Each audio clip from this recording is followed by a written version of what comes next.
Tasavvur qiling, urush boshlanishiga bir lahza qolgan. Osmon jim, radarlar ishlayapti, qo'mondonlar buyruq kutmoqda, lekin shu payt dunyodagi faqat bitta tizim hammasini to'xtatib qo'yadi.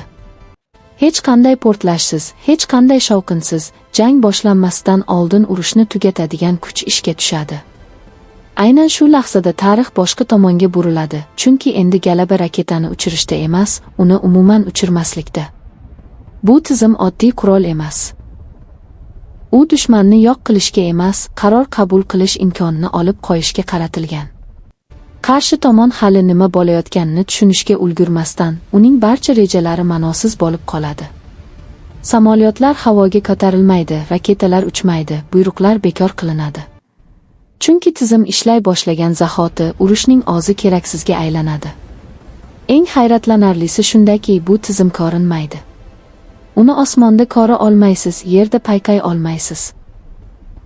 Hech qanday yorqin nur, tutun yoki portlash yo'q.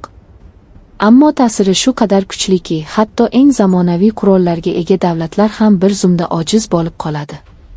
Chunki bu texnologiya kuch bilan emas, aql bilan ishlaydi.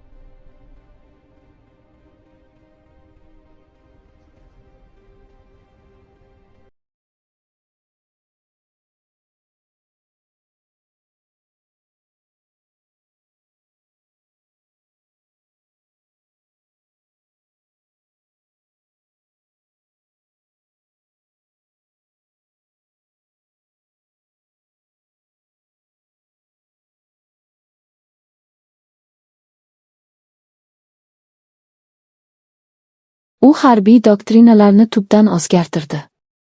Avvallari urush deganda tezlik, quvvat va ommaviy zarba tushunilgan bo'lsa, endi jimlik, aniqlik va oldindan fikrlash birinchi o'ringa chiqdi. Bu tizim urushni maydonda emas, ongda yutadi. Dushman jang qilishga hojat qolmasligini anglagan zahoti, mag'lubiyat allaqachon sodir bo'lgan bo'ladi. Tasavvur qiling, raketa uchirilishi kerak bo'lgan lahza keladi.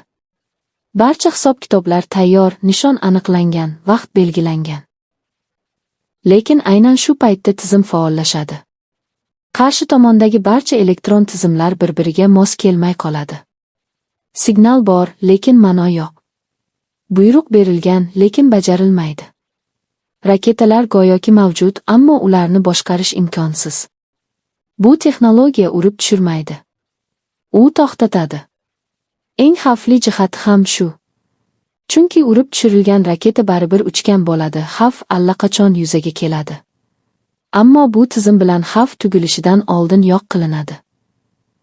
Urush hali boshlanmagan bo'ladi, lekin allaqachon yakunlangan bo'ladi.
Shu sababli dunyo harbiy mutaxassislari bu tizim haqida ochiq gapirishdan qochadi.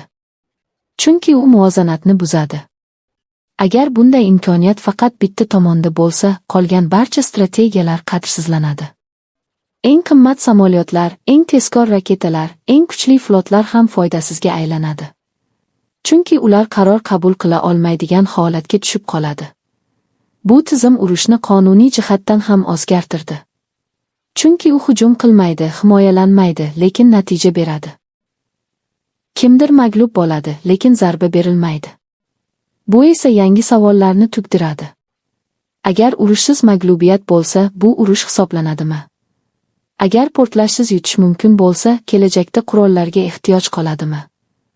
Eng qiziq tomoni shundaki, bu tizim haqida raqiblar biladi.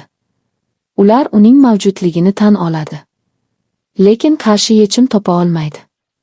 Chunki bu texnologiya oddiy zaiflikka ega emas.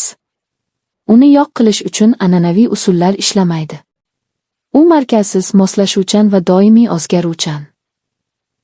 Qarshi tomon qanchalik harakat qilmasin, u doim bir qadam oldinda bo'ladi.